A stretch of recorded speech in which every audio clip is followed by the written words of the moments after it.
Hey everyone, George here. So today I want to dive into a topic that could and help you DIY this, that could be saving you thousands in your taxes, and really depending on where you're at in the life cycle of your business. If you're set up as a sole proprietorship or an LLC, you may want to be treated and elect to become an S-Corp, and that's what we're going to go over today. We're going to talk about how much it could save you potentially, and how to make the election, and if you're too late, what your options are. So without further ado, let's get started.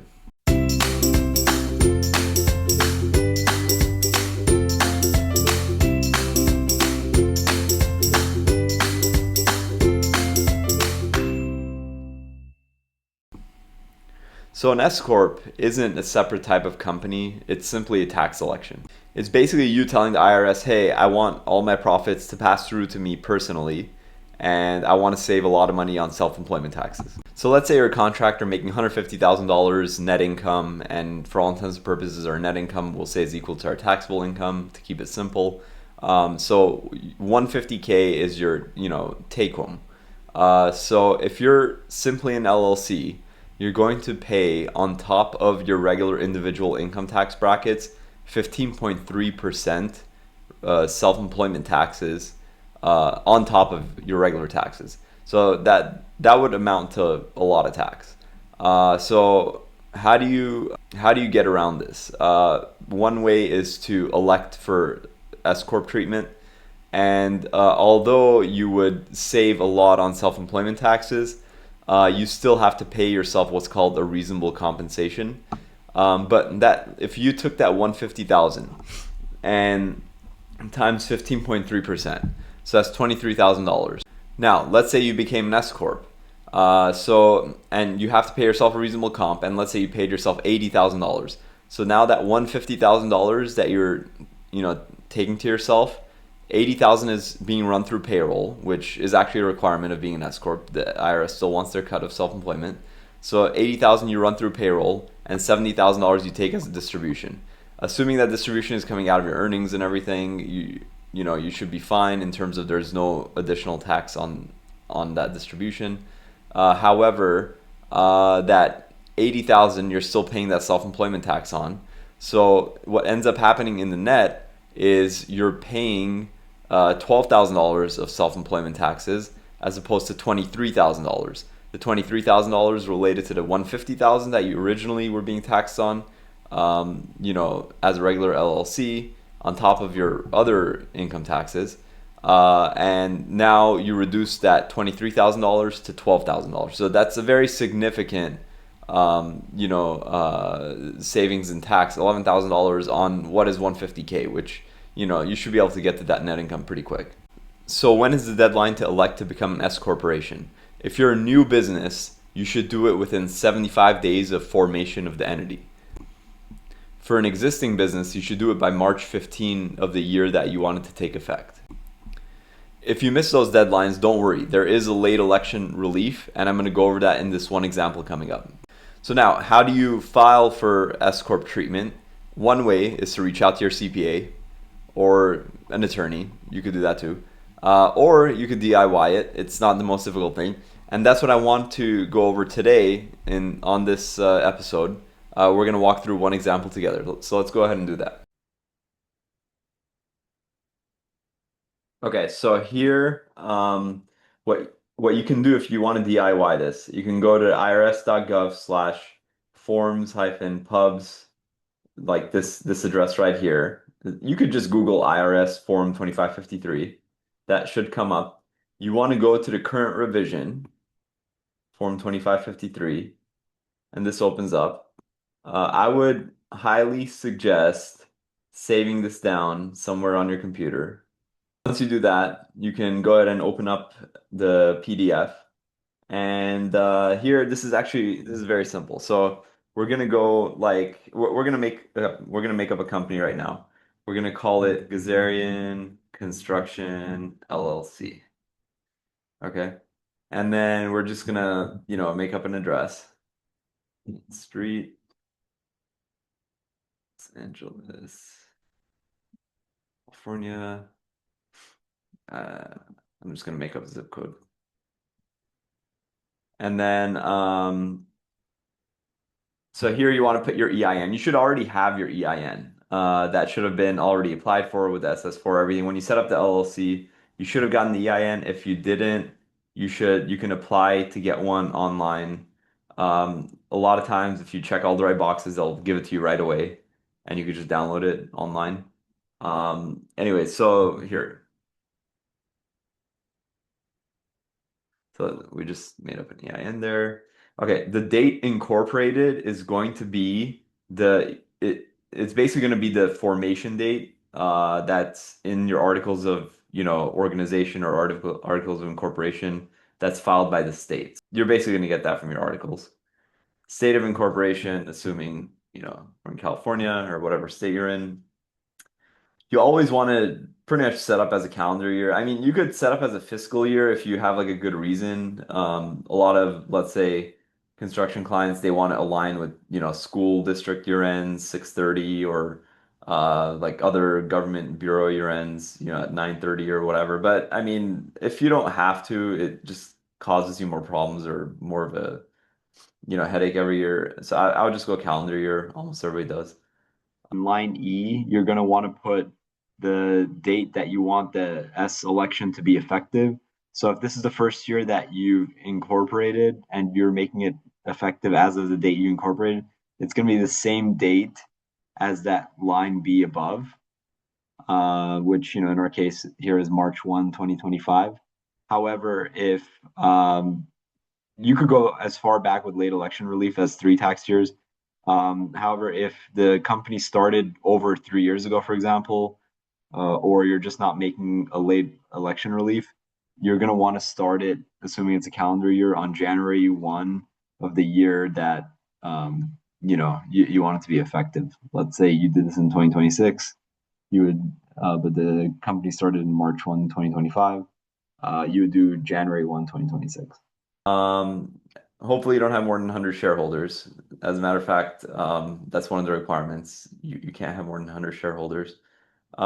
This should be, your name, or if you do have another representative, CPA or something, or that you want to designate. But, in this case, I'll just put my name. And then I'll put, office number. Okay, this is that late election that I was mentioning to you.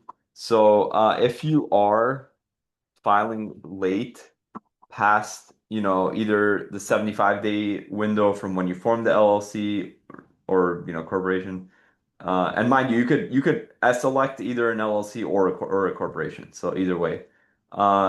Anyway, so if you're late past the 75-day window, or if you're past the March 15 window for the year you want to elect, you're gonna have to make a late election relief. And here I'm gonna give you the exact language, and you could just write it down. It works, pretty much every time. You could just write taxpayer was unaware of the filing requirement and is requesting late election relief under Rev Proc. We could put Proc 2013-30. And as long as you're eligible, the IRS will almost always accept this, and you should be fine there. Moving on down. So once we're done with everything, you're gonna have to put a wet signature here. You could put president, you could put CEO, founder, whatever you want to call yourself. But your signature and your date should be wet signature, okay? Yeah, don't like you have to do that. Here, this second page is basically going to be all the shareholders. So, if it's just going to be you, most of my clients are 100% shareholder S Corps.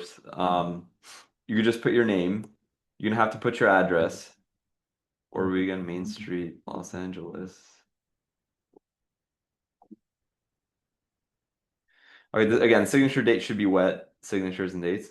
Number of shares or percentage of ownership, you can just put 100 here.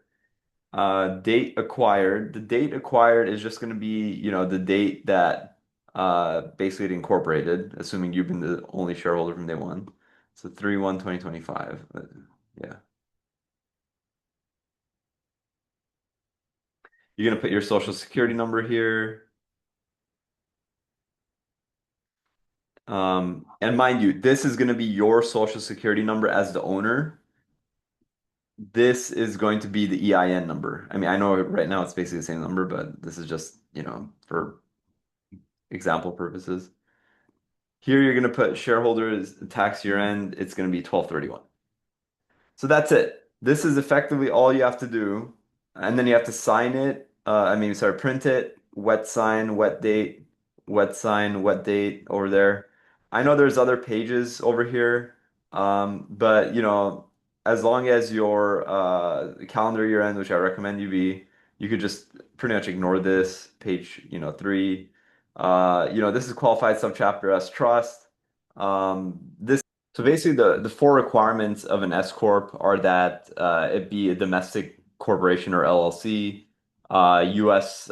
Citizen or resident, certain estates and trusts might qualify, and this is that requirement that qualified subchapter S trust would qualify. But don't worry about this. This is not something you would be concerning yourself with, like trying to just select your LLC or corporation.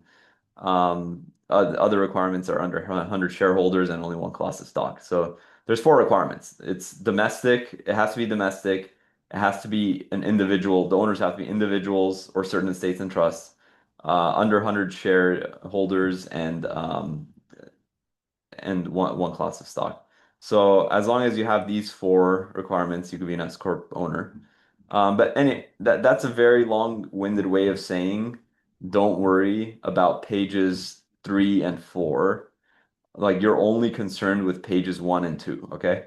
So as long as you fill this out the way I've mentioned here, you should be good. Um, and again, print this. You want a wet signature here, uh, date here as well, wet dating, wet signature, wet dating here. And then what you want to do is you want to either fax or mail this into the IRS. I would highly recommend you fax it. If you must mail it, I would mail it certified, definitely, because and I wouldn't even recommend you mail it. Like in my experience, technically you could mail it, but it always goes in a black hole somewhere and they, take 9 months to respond. Here, you could always go to the instructions if there is like some nuance that you have a question about. These are the addresses. If you're in these states, you can fax or mail to this address. If you're in any one of these states, you would fax or mail in to this address. And again, this is on the IRS website. It's in the instructions. I'll put this down in the show notes. And so once you make this election, usually within a few months, you'll get an acceptance letter. You should keep that acceptance letter for your records at all, like just permanently in perpetuity. And always have that for your records. And just note that you're going to have to start running payroll for yourself. It's just one of the requirements of being an S Corp. And in order to do that, you're gonna have to set up a payroll. Like I would recommend Gusto. It's the most user-friendly one. You could also do QuickBooks Payroll, QuickBooks Online Payroll. You could do ADP Run. I don't recommend ADP Workforce. So there's a number of them out there. The most user-friendly one, up to like say 20, 25 employees, I would highly recommend going with Gusto. Um, in my experience, they're the most user-friendly one, and they take care of all the payroll tax filings for you, everything. It's just a one-time setup. If you have any questions with this or with the payroll setup, I have, there's my website, there's my calendar booking, everything in the show notes. Please feel free to reach out. So I hope you found this helpful. Click like, subscribe, turn on notifications for any updates, and I hope to see you in the next one.